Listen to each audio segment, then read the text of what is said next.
Madame la Présidente, Monsieur le Ministre, chers collègues, pour ou contre l'installation de nouveaux péages sur les routes nationales au détriment de l'intérêt des Français? Pour ou contre la poursuite de ce racket organisé? C'est à ces questions que se résume notre débat. Oh, je sais que vous allez dire que ce n'est pas le sujet, que l'objectif officiel de ce texte est de faciliter la mise à disposition aux régions du réseau routier national non concédé. Outre que cela ne sert à rien, que cela ne respecte ni notre code de déontologie ni notre constitution, et j'y reviendrai, j'affirme à notre tribune que tout ceci finira encore en privatisation et en péage. Plusieurs raisons m'invite à le penser. D'abord parce que j'avais déposé des amendements pour interdire aux régions de privatiser les routes qui leur sont déléguées et que ces amendements ont été jugés irrecevables parce qu'ils créeraient une charge. Or, il n'y a aucune raison pour laquelle l'interdiction d'une privatisation créerait une dépense puisque l'État est censé compenser la charge pour les régions qui obtiennent les concessions des routes. Oui, mais voilà. Dans un courrier daté de juillet 2023, les 3 présidents de régions qui sont censés récupérer les routes s'inquiètent du caractère nettement insuffisant du cadre financier de ce transfert. Je traduis, vous allez donner les routes aux régions qui diront qu'elles n'ont pas les moyens de les entretenir et ces routes seront confiées à des entreprises privées qui installeront du goudron et des péages. Ce texte contient donc en germe une nouvelle privatisation des routes à laquelle nous sommes vivement opposés puisque nous demandons, nous, la renationalisation de celles qui ont déjà été concédées. Ces routes sont à nous, c'est nous qui les avons payées et il y en a ras-le-bol du racket des actionnaires parasites des sociétés d'autoroutes. Mais admettons que je fasse semblant de croire que l'objet de cette loi est bien celle de son titre. Alors laissez-moi vous dire pourquoi la régionalisation de ces routes n'a pas de sens.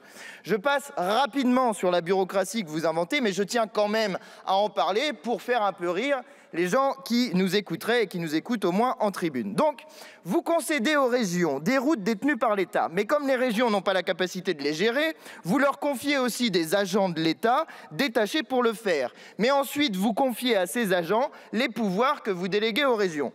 Ce qui nous donne dans la loi, je cite, « Les délégataires et subdélégataires peuvent, sauf disposition contraire dans l'acte de délégation ou de subdélégation, subdéléguer leur signature aux agents de l'État qui exercent au sein de leur service des fonctions de responsabilité au niveau territorial ou fonctionnel. » Je résume, le subdélégataire du subdélégataire pourra subdéléguer à celui qui s'en occupe actuellement. Brillant, brillant. Et M. Attal nous dit qu'il y a trop de normes. Je préfère en rire parce que, en vérité, ce qui joue ici sur un texte en apparence anodin, c'est de nouveau la trahison du peuple et de ses textes fondamentaux. Que sommes-nous, chers collègues? Nous sommes des députés, du latin deputatus, qui veut dire représentant de l'autorité. Quelle autorité? Celle du peuple, lui-même, l'autorité suprême qui nous commande tous, comme le dit l'article 3 de notre Constitution. La souveraineté nationale appartient au peuple, qu'il exerce par ses représentants et par la voie du référendum. Que sont les ministres? Ils nous viennent aussi du latin ministère, qui signifie serviteur. Serviteur de qui? Du peuple lui-même. Oui, tous ici, nous ne sommes que les représentants ou les serviteurs de l'autorité suprême qui nous commande, le peuple. Et c'est pourquoi l'article 3 de la Déclaration des droits de l'homme et du citoyen nous dit que la loi est l'expression de la volonté générale. Elle ne doit être rien d'autre. Et voilà pourquoi la régionalisation des routes nationales et autoroutes n'a pas de sens. Qui, quand vous a-t-on demandé ça? Quel Français est venu vous dire « Ah, moi, ce que je veux, c'est vraiment la régionalisation des routes nationales, ça c'est mon dada. Monsieur le député, régionalisez-moi tout ça. » Personne, jamais, ne vous a dit ça. J'en ai la certitude absolue parce que nos compatriotes veulent qu'on agisse pour leur salaire et pas pour la régionalisation de leurs routes.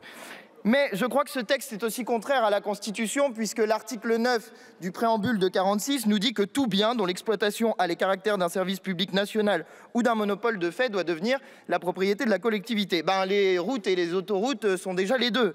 Service public et monopole de fait. Elles sont déjà la propriété de la nation tout entière, alors à quoi bon les transférer aux régions? Bref, vous proposez aujourd'hui un texte inutile, bureaucratique, demandé par personne, contraire à la Constitution et qui fait risquer à tous de nouveaux péages. Collègues, je vous rappelle l'article 1er de notre code de déontologie. Les députés doivent agir dans le seul intérêt de la nation.